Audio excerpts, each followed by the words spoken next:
जय हिंद, जय भारत, वंदे मातरम। साथियों, आप देख रहे हैं फौजी न्यूज और मैं महेश चौहान भिवानी से। साथियों, आज बात करेंगे ऑपरेशन सिंदूर के एक पार्ट की, जिसके अंदर हम बात करेंगे अग्निवीरों की। क्योंकि ऑपरेशन सिंदूर के अंदर अगर हम बात करें पूरे ऑपरेशन के अंदर, तो अग्निवीरों का बहुत ही अच्छा रोल रहा है। ये हम नहीं कह रहे, ये सेना के उच्च अधिकारियों का कहना है कि ऑपरेशन सिंदूर के अंदर जो अग्निवीर थे उन्होंने एक अच्छा काम किया है।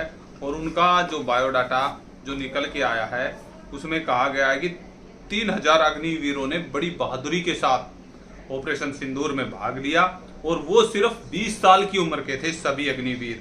और उन्होंने पाकिस्तान के ड्रोन मिसाइल हमलों के बीच भारतीय सेना ठिकानों की रक्षा में अहम भूमिका निभाई। इन युवाओं में gunner, radio operator, fire control operator और भारी गाड़ियों के ड्राइवर के रूप में काम करने वाले उन्होंने आकाश, स्टील, शिल्का जैसे हथियार चलाए और देश में बना आकाश तीर सिस्टम भी ऑपरेट किया, जो एयर डिफेंस सिस्टम का सेंटर है। इनकी तैनाती एयर बेस, शहरों और एयर डिफेंस के सेंटर पर हुई। साथ ही साथ उन्होंने दुश्मन के हमलों के बीच डटकर मोर्चा संभाला। सेना के अधिकारियों ने माना है कि अग्निवीरों का योगदान बहुत ही शानदार और भरोसेमंद रहा है। युवाओं के अंदर देश सेवा और देश के लिए मर मिटने की भावना निकल कर आई है।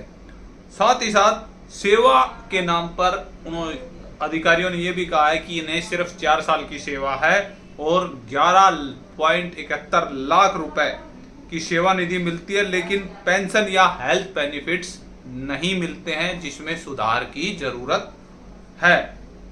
और अगर ड्यूटी के दौरान कोई, भगवान ना करे, कोई अग्निवीर शहीद हो जाता है तो उसको 44 लाख रुपए एक्स ग्रेशिया और 48 लाख रुपए बीमा मिलेगा एक मुश्त। उसके बाद कोई पेंशन या कोई शहीद का दर्जा अग्निवीर को नहीं दिया जा रहा है। और इसी के बीच में पंजाब के एक अग्निवीर जो शहीद हुए हैं उनका परिवार भी सामने आया है। उन्होंने भी गुहार लगाई है कि हमारा नौजवान बेटा शहीद हो गया है, आप पैसा तो दे रहे हो, अच्छी बात है, पैसे से हम सहमत हैं, पैसा चाहे कम दे दो, लेकिन अग्निवीरों को भी शहीद का दर्जा मिले, उनका भी नाम देश सेवा में अपनी शहादत के लिए शहीद स्मारकों पे अंकित हो। ये एक बड़ा विषय निकल कर आ रहा है साथियों, क्योंकि एक ही मोर्चे पर एक अग्निवीर और एक रेगुलर जवान ड्यूटी दे रहा है। फायरिंग के दौरान दोनों ही अपना अच्छा काम कर रहे हैं, लेकिन भगवान ना करे, खुदा ना खास्ता, यदि अग्निवीर शहीद हो जाता है तो उसे शहीद का दर्जा नहीं मिल पा रहा।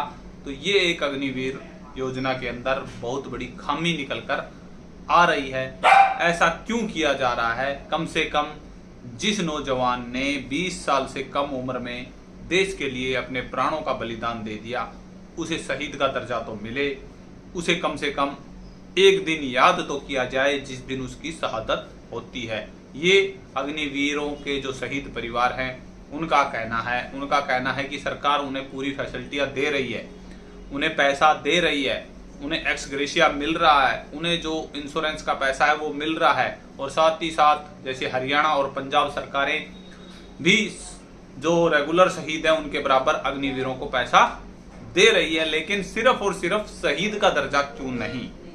तो ये इसके लिए भारत सरकार से भी हम रिक्वेस्ट करेंगे, जितने भी साथी वीडियो देख रहे हैं वो भी कमेंट के माध्यम से अवश्य बताएं कि क्या अग्निवीरों को शहीद का दर्जा नहीं मिलना चाहिए। क्या इस खामी को माननीय रक्षा मंत्री जी, माननीय प्रधानमंत्री जी सदन में इस अग्निवीर योजना के अंदर ये सबसे बड़ा सुधार जल्द से जल्द नहीं कर सकते हैं क्या? क्योंकि अग्निवीर योजना में समय समय पर सुधार होते रहेंगे, 4 से 7 साल भी हो सकता है, आगे भी रेगुलर भी होंगे, लेकिन जो अग्निवीर परिवार इस समय इस समस्या से जूझ रहे हैं कि उनके बेटे को शहीद का दर्जा नहीं दिया जा रहा, उन परिवारों के लिए क्या होगा, ये एक सोचने का विषय है। और इस पर आप भी कमेंट के माध्यम से अवश्य बताएं। और बहुत से सैनिक संगठन हैं, पूर्व सैनिकों के संगठन हैं, जो समय समय पर अपनी मांगों के लिए आवाजें उठाते रहते हैं, तो उनसे भी रिक्वेस्ट है, उनसे भी अपील है कि इस विषय पर भी पत्राचार करें, पत्र लिखें, प्रोटेस्ट करने की जरूरत पड़े, प्रोटेस्ट करें, ज्ञापनें दें, जब हम हमारे 1 रैंक 1 पेंशन के लिए ज्ञापन दे सकते हैं, तो अग्निवीर जवान के लिए, अपने बेटे के लिए, अपने भाई के लिए ज्ञापन क्यों नहीं? कमेंट करके आप अवश्य बताएं कि क्या अग्निवीर को शहीद का दर्जा नहीं मिलना चाहिए। आज की वीडियो में इतना ही। चैनल पे अगर आप नए हैं तो कृपया चैनल को सब्सक्राइब अवश्य करें और अपना कमेंट जरूर दें। जय हिंद, जय भारत,